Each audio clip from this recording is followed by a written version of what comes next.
It is day 2 for students in D.C. public schools. This year has started as the district is in the middle of a crime emergency established by President Trump, and with the National Guard patrolling the streets. Chancellor of D.C. Public Schools, Dr. Ferebee, joins us now to talk more this morning about the start of the new year. Congratulations. Excited for this new school year and all your students as well, sir. Thank you. Thank you for having us. Today is day 2. We had a great day on yesterday. Our community was very supportive, thanks to the encouragement from Mayor Bowser, clapping our students back to school. So excited to get day 2 started today. Lots of enthusiasm, but that's also met with some trepidation, right? The streets of D.C. look a little different. Our students are going back in the middle of this crime emergency. We have armed National Guard members. How does that change the feeling or the landscape for back to school this year? Definitely a different setting for our students coming back to school. Not the one that we would want, right? But majority of our community members have been very supportive. It was exciting to see families walk students to school, as I mentioned earlier, students being clapped into school, right. Encouragement from the mayor. And I saw a lot of excitement about school yesterday. Our students were excited to be back. Families were pleased with our students, and we see families escorting students to school, welcoming into the school environment. So great day yesterday. Looking forward to a great day today as well.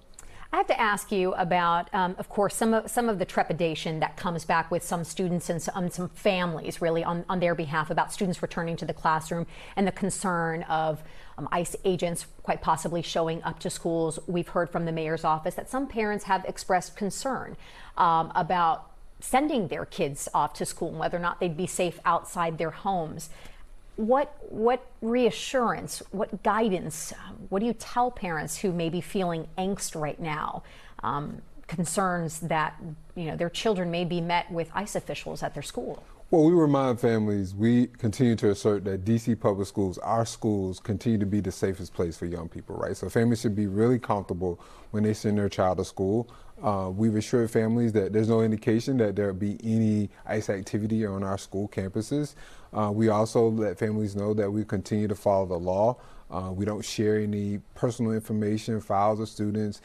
Any response would need to be a result of a court order. And everything will be lawful on our campus. I also remind everyone that Metropolitan Police Department officers will be the only ones to respond to a school situation should there need to be support. And so we want families to know that our campuses continue to be the safest place for our young people. I also have to ask you about, we've got some new information in this morning about state assessment scores and seeing gains in every category, right? In language, in math, all of that, especially struggling the years after the pandemic. So congratulations to all the hardworking staff and teachers who have made those gains possible. But I also have to ask you about the math scores in particular for grades 9 through 12, because while we see an increase, the proficiency is still only at about a 15% for our students, grades 9 through 12 in the district. What more can teachers do, or what more needs to be done to get students at a higher level in math proficiency in the district? Yeah, our math progress has been phenomenal. If you look at the progress over the decade, we've got 10 points or more gains in math. We're actually performing above pre-pandemic levels in middle grades, which we believe sets the foundation for students to take more advanced courses and be successful in high school. So we've got a strong blueprint. We've seen historic gains in both English language arts and math. We're actually performing above pre-pandemic levels in English language arts. And this is the largest year-over-year gain that we've seen since we've been recording results in mathematics. And so we're excited about that.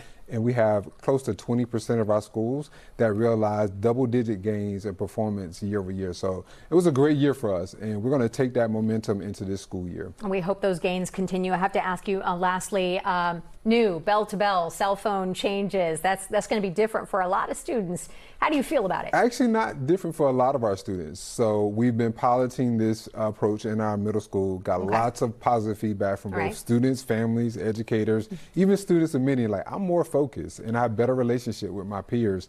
And so only about a third of our schools will actually see a difference. Okay. That's primarily our high school, but smooth day yesterday with our phone-free environment from bell to bell, and we expect that to be the case throughout the year. But I anticipate our students going to be more focused. I think the results that we've seen in our middle schools and schools that have been implementing this approach at high school will transcend across the district. Dr. Louis Ferebee, Chancellor for DCPS, sir, we appreciate you coming into the studio this morning and speaking with us, and we wish all of our students a successful start to the new school year. Thank you. Chancellor, thank you so very much.